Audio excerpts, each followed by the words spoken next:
kita akan berdoa supaya pembelajaran kita hari ini diberkati dari awal, tengah, akhir nanti. Siapa yang mau memimpin doa? Oke, silakan Ingrid. Untuk itu anak-anak ibu semuanya silakan mari kita berdiri ya. Sebelum berdoa kita menyanyikan lagu ini supaya lebih bersemangat. Siap? Siap.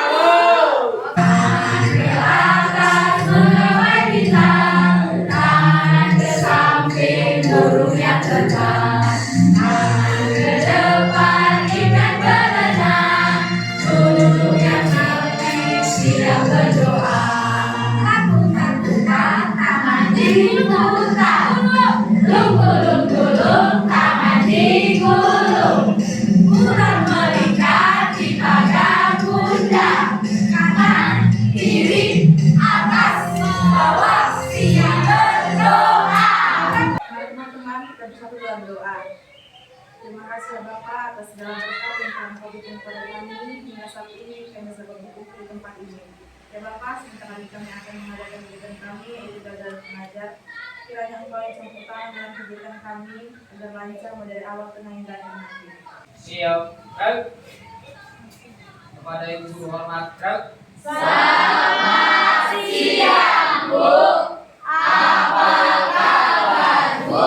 Oke, memulai pembelajaran pada hari ini. Ibu mau melihat kehadiran atau mengecek kehadiran. Siapa yang tidak hadir? Tidak ada, Bu. Oke, tidak ada yang tidak hadir ya. Berarti semuanya hadir. Oke, pada pembelajaran kita hari ini, jadi banyak yang kalian lakukan ya. Ada penilaian, ada diskusi kelompok, dan juga presentasi. Ibu harap nanti kalian bisa melakukannya itu baik sendiri maupun bersama kelompoknya dengan baik. Karena semua akan Ibu nilai. Ya, akan ada penilaian. Jadi sangat diharapkan untuk keaktifan ya. Oke, sebelum kita memulai pembelajaran, ada yang mau Ibu tanya ya. Oke. Indonesia dengan Singapura berada dalam satu kawasan. Betul ya? Betul. Kawasan apa? Asia Tenggara.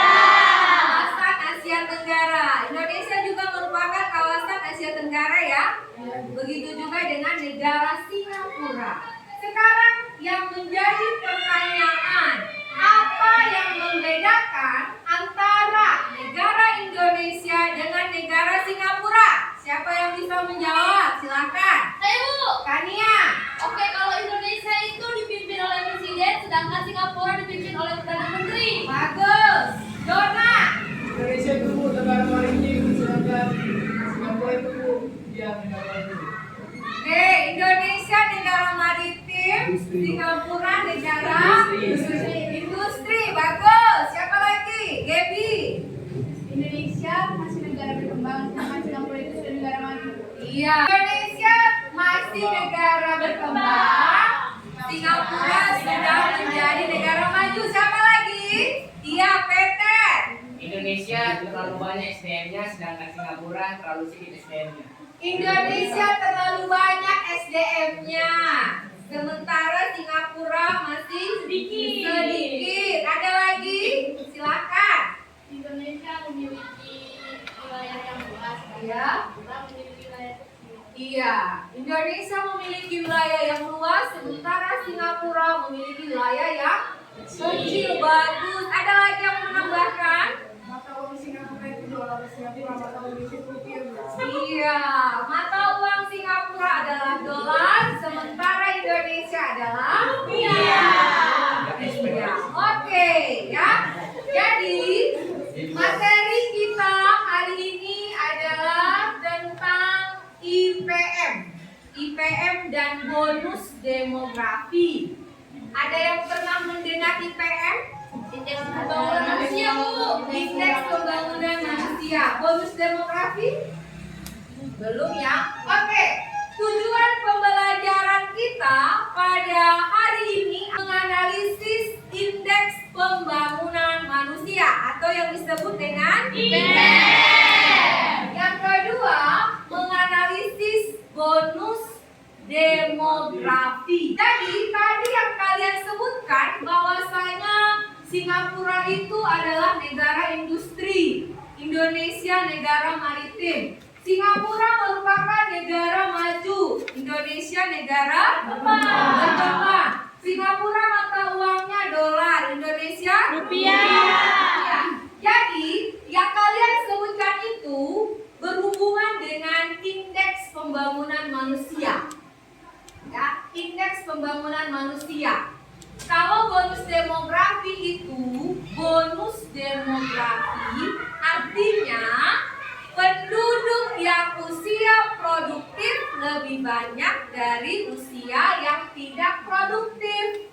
Oke, sebelum kita mempelajari lebih lanjut, Ibu mau melakukan untuk kalian tes diagnostik. Ya, tes diagnostik itu untuk mengetahui kemampuan awalmu. Ada 5 soal ya. Sudah, silakan dikerjakan.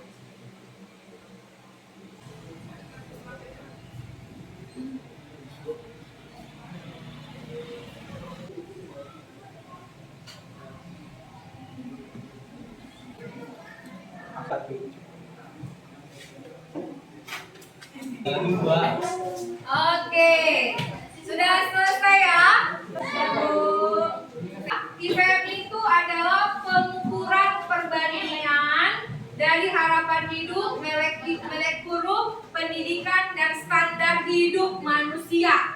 Kalau IPM-nya kurang dari 50, berarti negara itu atau daerah itu dikatakan rendah. Bahwasanya bonus demografi di Indonesia nanti akan terjadi pada tahun 2030.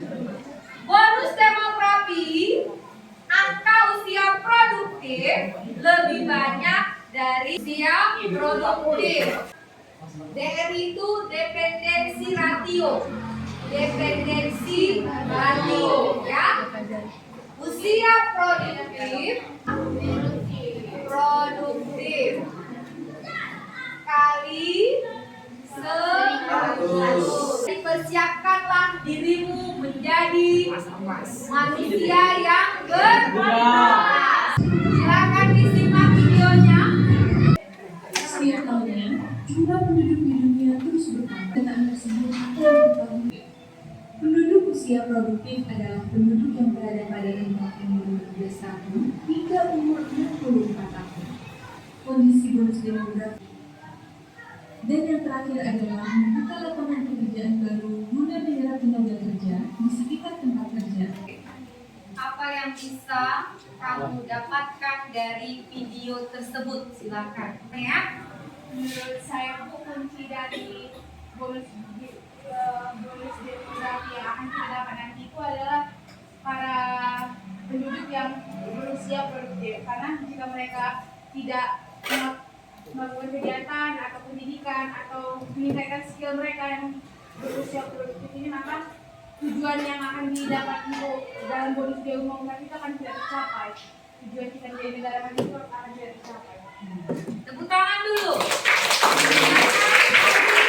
Salah satunya yaitu peningkatan sumber daya manusia. Karena pada masa itu produktif itu yang paling penting kan sumber daya manusia, dan pada saat masa produktif itu sumber daya manusia sangat ditentukan, yaitu yang tentang kayak apa yang didapatkan pendidikannya, apa penguasaan teknik yang didapat, jadi itu bisa dituangkan dalam pekerjaan. Jadi sumber daya manusia itu tidak terbuang dengan sia-sia, jadi pengangguran tidak banyak dan bisa jadi bermanfaat untuk kesejahteraan keluarganya gitu. Yang kedua, penguasaan teknologi. Jadi saat kita melakukan pekerjaan, kita juga harus bisa menguasai teknologi, karena dengan teknologi kita bisa mempermudah kerjaan kita. Jadi pada saat usia produktif tadi adalah masa-masa sangat penting dalam penguasaan teknologi. Jadi teknologi itu bisa kita gunakan dengan sangat baik. Jadi bukan teknologi yang menguasai kita, tapi kita yang menguasai teknologi. Oke, ini. Jadi ada Ada 3 negara yang sudah berhasil di Asia ya, yang sudah berhasil melewati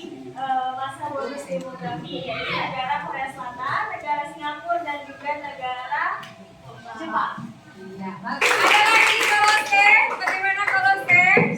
paham, Bu. Selanjutnya kita akan berkelompok ya. Ketua kelompok silakan membagi tugas temannya dengan bijaksana. Harapkan kalian bisa mengerjakan dengan baik. Oke.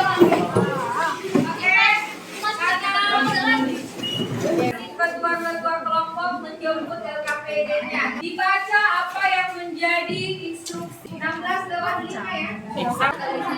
Analisis apa upaya untuk menyelesaikan tersebut. Iya, masalahnya dan upayanya. Di sini, Pak.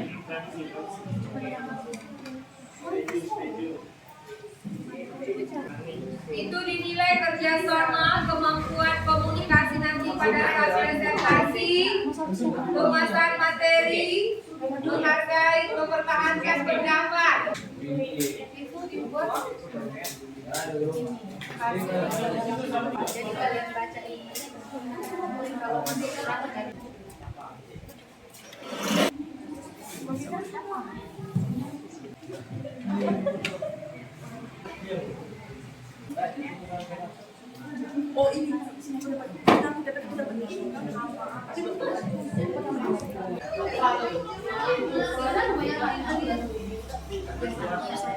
kelompok Winnie dan teman-teman. Mari kita sambut kelompok Winnie. Dari kelompok 2 akan mempresentasikan hasil diskusi dari kelompok kami.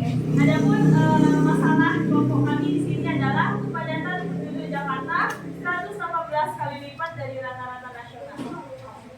Nah, jadi di artikel yang diberikan ini DKI Jakarta itu mengalami masalah yaitu adalah kepadatan penduduk, di mana penduduk DKI Jakarta itu mencapai 11.063.324 jiwa.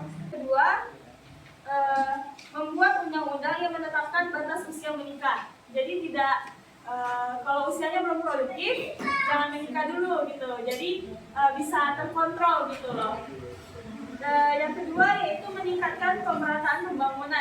Jadi gini, contohnya misalnya kalau masalah sekarang lah ya, di daerah Jawa itu kan pembangunannya kan sudah mulai berkembang. Jadi kebanyakan dari kita itu berpikir bahwa nanti besar mau kerja lah di daerah Jawa gitu. Soalnya kan pembangunannya ada banyak gitu. Jadi setidaknya pemerintah ini harus meratakan setiap pembangunan yang ada di Indonesia.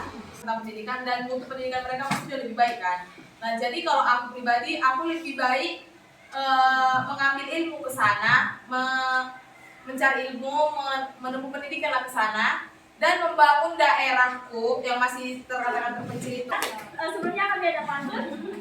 Makan miso di tengah taman. Cakep. Terima kasih teman-teman. Perkenalkan, kami dari kelompok 1 yang mempresentasikan LKPD yang gambar pada kertas LKPD ini. Kami ini gambar hasil sensus penduduk pada tahun 2020, di mana pos Gen Z itu berada pada 10,88%, Gen Z 27,94%, milenial 25,87%, Gen X 21,88%, dan baby boomer 11,56%. Kalau jika dikelola dengan baik, ini dapat meningkatkan produktivitas dan pertumbuhan ekonomi Indonesia. Yang kedua, ada dividen demografi. Bonus demografi dapat memberikan dividen demografi yang berarti adanya peningkatan pendapatan per kapita karena jumlah penduduk yang bekerja lebih banyak daripada jumlah penduduk yang bergantung. Yang kedua itu, apakah permasalahan laju pertumbuhan penduduk Indonesia masih tinggi dan kenapa hal tersebut dapat terjadi? Permasalahan laju pertumbuhan penduduk Indonesia masih tinggi karena beberapa faktor berikut. Yang pertama, tingkat kelahiran yang tinggi. Meskipun tingkat kelahiran telah menurun dalam beberapa dekade terakhir, namun masih relatif tinggi dibandingkan dengan negara-negara maju. Sekian presentasi dari kami. Jika ada yang bertanya, kami persilahkan. Kami dari kelompok 2 ingin bertanya, kan tadi dampak negatif dari bonus demografi ada 4 ya. Jadi pertanyaan saya, apa upaya pemerintah Baik, salah satu cara pemerintah mengatasi masalah di bagian pengangguran itu seperti menambah lapangan pekerjaan. Kelompok 5 ingin bertanya kepada kelompok 1. Kenapa masyarakat di Pulau Jawa sangat banyak sedangkan di wilayah-wilayah lain tidak sebanyak di Pulau Jawa? Apakah dampak negatif itu dapat mempengaruhi kehidupan sosial atau kesenjangan ekonomi? Jawabannya berpengaruh. Misalnya nih kan, di Jawa itu kan banyak masyarakat yang maju nih kan, dan juga pendidikannya pun kayak tadi pendidikan di Jawa lebih banyak gitu. Jadi otomatis pola pikir di masyarakat Jawa pasti lebih terbuka dan lebih modern dibanding masyarakat di luar Jawa atau di daerah-daerah terpencil. Maka dari itu menjadi memiliki kesenjangan antar daerah-daerah yang ada di Indonesia. Yang pertama, perkenalkan kelompok kami. Ada saya Gabriela Cindaon. Saya Gilbert. Saya Kesia. Saya Lydia. Jadi Indonesia saat ini memasuki era bonus demografi, di mana penduduk usia produktif lebih banyak dibanding dengan usia tidak produktif. Berdasarkan artikel tersebut, ada dua masalah sosial dan lingkungan yang akan muncul di ibu kota Jakarta. Ini pertanyaannya dijawab oleh Lydia. Pertama, jika jumlah usia produktif meningkat dan tidak dikelola dengan baik, akan menjadikan beban bagi negara.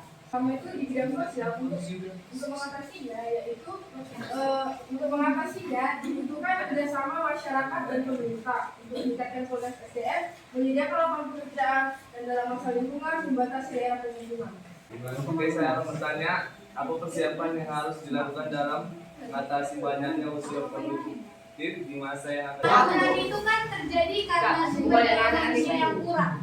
Ya. Nah, sedangkan kalau misalnya dalam mobil para pekerjanya ini yang berkualitasnya gimana? Supaya yang ada katakan tadi tidak berhasil, apa yang Anda lakukan lagi? Pertanyaannya saling berkesinambungan, mulai dari nomor 4, nomor 1, nomor 2, nomor 3. Itu bukan tentang SDM aja. Jadi kita akan gabungkan pertanyaannya cara mengatasi SDM yang kurang berkualitas dan bagaimana persiapan cara meningkatkan SDM. Itu lagi intinya kan teman-teman. Oke, akan dijawab yang pertama oleh Setia. Tadi untuk cara meningkatkan kualitas SDM. Yang pertama itu kan kita harus kasih dulu pendidikan, itu untuk segi dalam intelektual atau pengetahuan. Nah, setelah mereka mengetahui yang menguasai kemampuan secara teori, masuk ke skill atau pengaplikasiannya secara langsung, yaitu dengan melakukan pelatihan seperti yang tadi video tadi, melakukan dalam informasi, teknologi informasi, terus tata boga, tata busana, otomotif, dan lain sebagainya. Itulah caranya. SDM yang kayak tadi dibilang memang dalam pendidikan ya sering-sering melakukan training, terus kayak kesehatan itu juga berkaitan sama SDM. Percuma orang pintar tapi kalau kesehatan mentalnya nggak sehat ya kan. Habis itu peran pemerintah sih lebih penting di peningkatan SDM ini. Bisa aja dengan cara pemerintah harus lebih sering mengadakan tentang seminar-seminar gimana sih cara menghadapi mengatasi kehidupan di era industri 4.0 sekarang. Nah, itulah cara-caranya menurut kami. Terus yang kedua, mengurangi pengangguran di Indonesia. Nah, jelaskan oleh Kesia. Yang kedua, cara mengurangi pengangguran di Indonesia. Itu balik lagi ke nomor 1. Karena kan orang-orang itu kayak mencari orang-orang yang berkualitas kan. Suatu lapangan pekerjaan itu pastinya mencari orang-orang yang berkualitas, SDM yang berkualitas gitu. Jadi kayak nggak ada aja gitu, walaupun banyak lowongan pekerjaan tapi orang-orang nggak berkualitas, tetap aja nggak terima kan. Jadi balik lagi yang pertama, harus ditingkatkan dulu SDM-nya. Terus kalau udah ditingkatkan SDM-nya barulah dibuka lagi lapangan pekerjaan. Gitu. Untuk yang terakhir pertanyaan Richard. Apa yang akan kami lakukan kalau ini nggak terlaksana upaya-upayanya? Yang pertama dari yang upaya meningkatkan kualitas SDM. Nah, seperti yang kita lihat di pekerjaan sekarang, karena kualitas SDM Indonesia itu kurang baik, banyak kan dari negara asing. Nah, karena banyak dari negara asing, Indonesia jadi berlomba-lomba untuk meningkatkan kualitas SDM-nya. Jadi menurut kami itu memberi konsekuensi dan langsung memberi bukti. Kalau kalian nggak berkualitas, ya kalian nggak akan dipakai. Jadi akan sadar sendiri manusianya akan meningkatkan dirinya, meningkatkan kualitasnya, dan supaya dia digunakan. Gitu ya. Nah itu dia ini nggak efisien untuk apa? Untuk mengapakan pemukiman itu, karena kita tahu sendiri ya, kalau apartemen ini kan kita sewa secara mahal kan. Jadi pokoknya ini efektifnya cuma untuk orang-orang yang berkalangan sosialnya menengah ke atas doang, nggak untuk yang kalangan sosial rendah gitu. Jadi rasaku ini nggak efektif untuk apa mengurangi pertumbuhan. Dampaknya terhadap pembangunan di Indonesia. Oke, sebagai anggota kelompok kami Citra, Teresa Ekona, saya sendiri Kania, selanjutnya Natalia, Risa, dan Ika. Jadi sebelum itu kita akan bahas dulu ya, apa itu bonus demografi. Seperti yang katakan tadi adalah bonus demografi adalah jumlah penduduk produktif atau rentang usia 15 sampai 64 tahun lebih banyak dibandingkan penduduk usia non produktif atau penduduk dengan usia di bawah 15 tahun atau di atas 64 tahun. Oke, selanjutnya.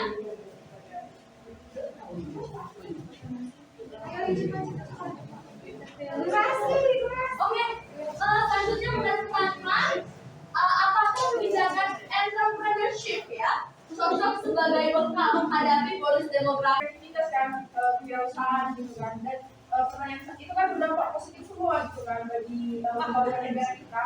Bagaimana Mensa itu bagaimana cara mengedukasi masyarakat agar masyarakat itu bisa menjadi entrepreneurship ke depannya supaya bisa maju dan berkembang lagi.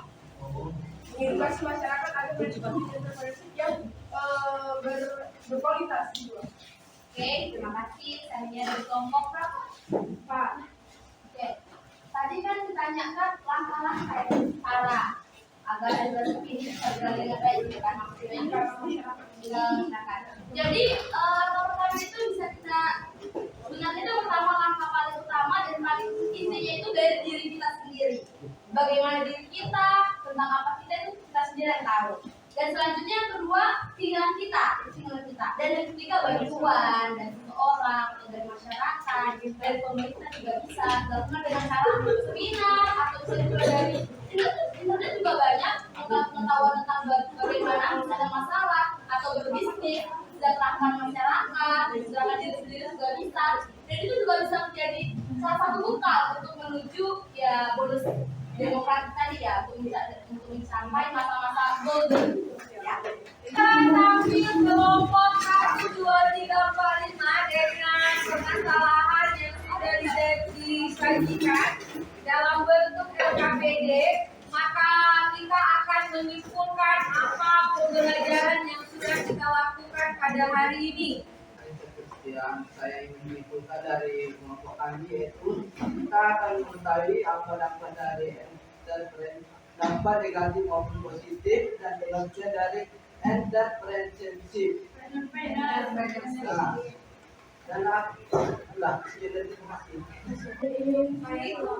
Kesimpulan yang ingin saya sampaikan yaitu ini kan berbicara mengenai bonus demokrasi, di mana kan kita masyarakat produktifnya itu kita semua masih lagi, dan yang ditekankan itu adalah SDM sebagai manusia kita ada di itu dari kita sekarang yang mampu pendidikan di sini juga SDM itu kan ada pendidikan, dan kita lah teman-teman masyarakat produktif itu yang untuk membangun bangsa ini, dan bangsa itu gimana keberhasilan bonus demografi ditentukan oleh kita semua.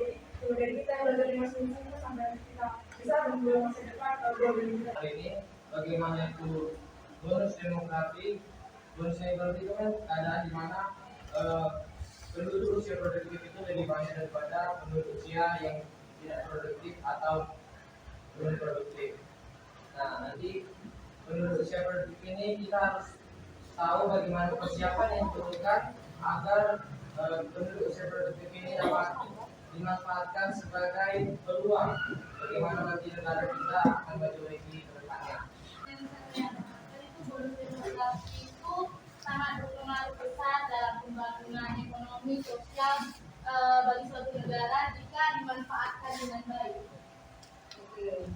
Oke, itu ya kesimpulannya. Jadi selanjutnya kalian akan mengerjakan tentang sumatif. Jadi ini tolong dikerjakan sendiri dan ini akan ada nilainya ya. Jadi untuk itu silakan dikerjakan. Waktunya 10 menit, ada 10 soal. Sabar ya.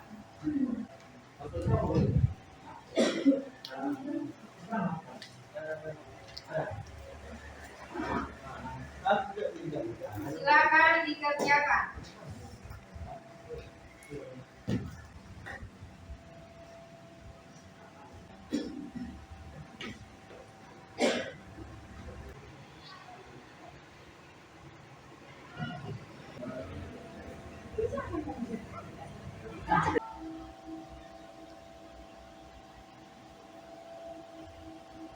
Sudah siap? Sudah, Bu. Untuk selanjutnya, silakan dibuat refleksi sesuai dengan apa yang kamu rasakan. Ya, silakan diisi refleksinya. Kepala lebih panjang kan?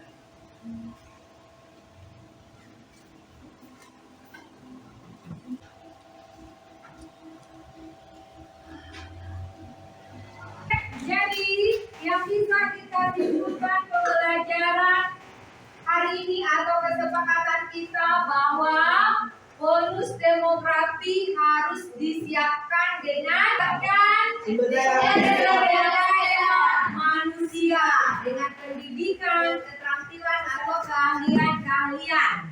Kita harus meningkatkan ke SDM kita dan membantu pemerintah dari lapisan masyarakat semua harus bekerja. Oke, untuk materi selanjutnya kita akan membahas tentang permasalahan kependudukan. Dan Ibu ingatkan materi kita hari ini bonus demografi dan dampaknya terhadap pembangunan. Silakan materinya kembali anak Ibu baca di rumah. Untuk itu kita akan tutup pertemuan kita hari ini. Terima kasih atas pertemuan hari ini dan kita tutup dengan doa. Silakan satu orang anak Ibu yang memimpin doa. Mari teman-teman kita bisa berdoa. Terima kasih Bapak, terima kasih Yesus atas segala berkat-Mu kepada kami hingga pada saat ini kami dapat selesai dengan aktivitas kami di sekolah. Sebentar lagi kami akan pulang Bapak, kiranya Engkau memberkati kami di setiap perjalanan kami, jauhkanlah kami dari yang jahat. Terima kasih atas segalanya Yesus, kami berdoa dan mengucap syukur haleluya, amin. Siap, Rag. Kepada Ibu Guru, hormat, Rag.